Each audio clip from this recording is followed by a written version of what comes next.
Are you a robot? Or are you just human? Well, you would probably say no, I am human, but Donna Haraway believes we are all cyborgs. Haraway wrote the Cyborg Manifesto in the late 20th century, and in this she argued that humans were all part cyborgs. But you probably are wondering how my hand or arm can't come off and be replaced. Well, we all are with the way we collect data and analyze it. Every day you might not realize it, but you are collecting all different types of data. But there is also a downside. Technology is affecting our overall social life in many ways. The way we see information collected and use it, but all these different affects our social life. Many of us have our heads more into our phones with us nonstop scrolling through TikTok or Instagram Reels. This is just another way we are cyborgs, for we are just sitting and collecting data.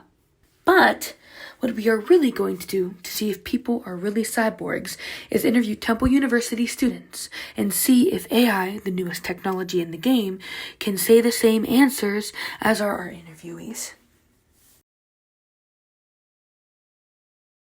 Alright, so what is your name? My name is Hannah Palmer. Hi, I'm Zach Albuck. Shrey. What is your major? I'm a secondary social studies education major with a concentration in history. Neuroscience. I'm a theater major. What is your workload like this semester? It's pretty heavy since I'm a secondary social studies education major with a concentration in history that's like 2 majors in one. I'm also getting a certificate, and I'm in a +1 accelerated master's program, so I am maxed out at 18 credits. So my workload's pretty tough this year. Honestly, a lot more than usual because I took 2 online gen eds and they think they can give you a lot of work because they don't see you in person. And then a lot of theater courses have been really stacking up. So I'm a little stressed, but we'll get through it. Too much, I would say. It's difficult to put an hours number to it, but it's a lot. How much time do you use technology? That's most of my work is done technology-wise for my gen eds, but I would say theater courses, I'm always doing paper and stuff because it's just better to have a tangible thing in your hand. A lot, yeah. All the time. I'm constantly doing research, constantly writing, constantly just using my computer and the internet for everything that I do in my daily life. How much time do you use ChatGPT? A lot as well. That's the majority of the technology used is ChatGPT to assist with making any resource that I require, or flashcards, whatever it is. It's ChatGPT that's probably helping me do it.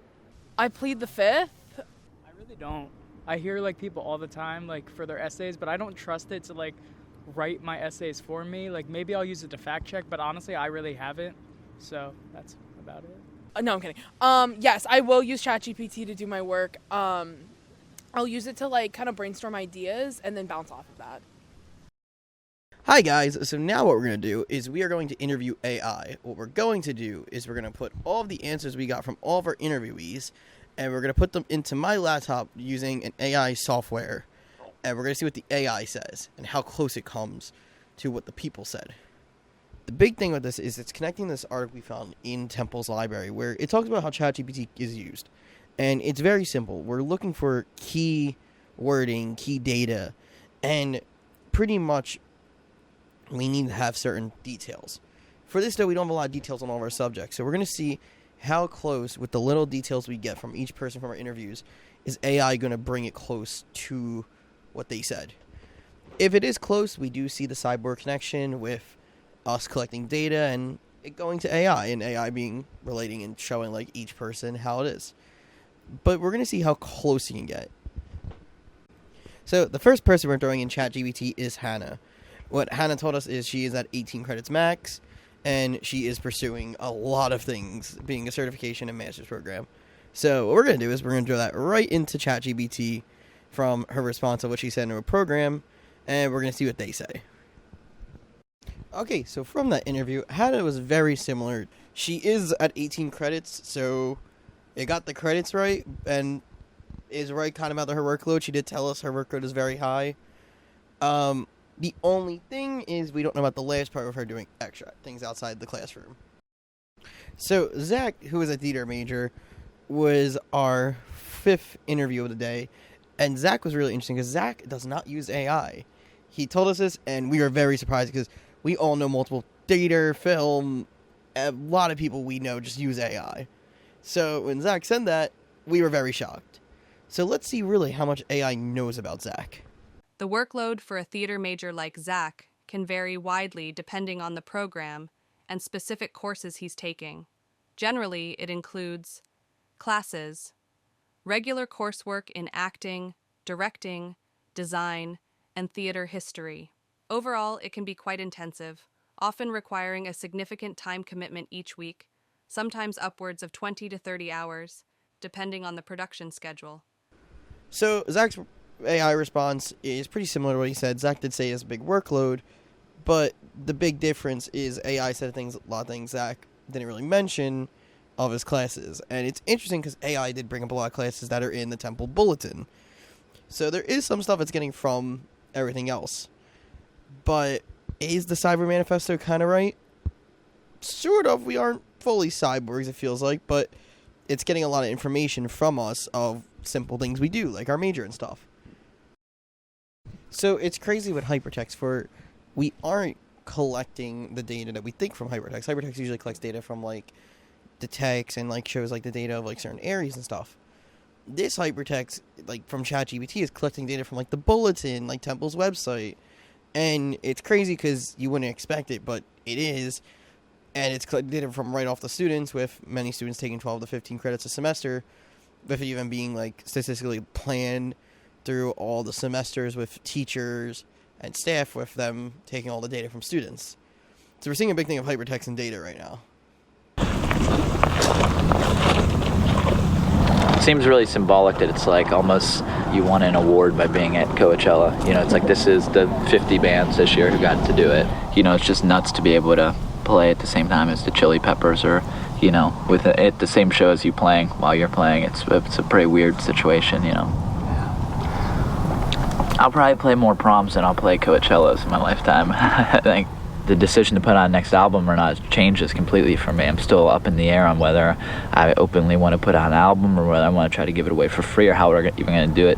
I never thought about that before, you know, but now I'm not as quick to just put out an album because there's such focus on it. And I'm just trying to make the music I like to make, and if I'm not trying to get sued, I don't want to lose on. I'm about to quit my job, so I think it would be, you know, the perfect downward spiral for me to quit my job and put out an album and get sued out of existence. So, you know, I don't want that to happen. I just kind of want to keep, right now it's great, put out an album, people like it, get to tour.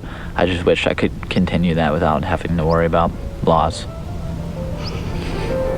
Girl Talk has more to worry about than just music and the law, because in his day job, ideas are definitely not free. Now, for the student data, like all of our interviewees, we do kind of see similarities with like the credits, the workload. We do see that similarity with most of them, but we aren't seeing the exact similarities of like many of their answers. So it's not really copying all the answers we think they are, but we are seeing a little remix of them giving the overview of like the majors and the actual students themselves. For that, we probably need to get more information, more workload stuff, more classes, more tests. We probably need more stuff to actually get the remix part. Like, to actually not get the remix part, sorry. For the remix part, we're getting it, but we're getting it as an overall student thing than an actual one-person thing. So, the whole last article really relates to everything we found. For, we are seeing that we do see a big key challenge in keyboarding. We need it. Like, Temple University. When we threw Temple University in there, we got a lot of hypertext linkage with seeing, like, bulletin words being brought up, bulletin data, all from Temple's source of Temple's bulletin. So we are seeing the sources being pulled from ChatGPT pulling sources out. The only thing to it all is we're not getting the info we want from the exact person. So what we would need to do to make this very, very, very close is we would need to know so much information. We need to know, like, their classes they're taking, their workload, how many hours a day they're working, what classes are they taking, how many midterms do they have, how many tests do they have. We would need to know all these things to actually tell the exact linkage of them with the Cyber Life and how much data from themselves is being taken into the computers. So really, are we all cyborgs is still a big question, for it is getting a lot of the data we want. We are getting to know the amount of classes and stuff, but are we exactly cyborgs? kind of. We are still seeing the similarities with the data from both things. But we're not exactly cyborgs with the way we think, with it exactly collecting everything it knows about us. Even though data like our phones, our computers, our headphones collects everything from us and we see all that, we still aren't exactly cyborgs with technology knowing every little singular detail about us, of like our work and stuff outside of technology. So the Cyber Manifesto isn't exactly correct, but it's almost there, with eventually in a few years, it'll probably be exactly where it's like everything knows every little thing about us.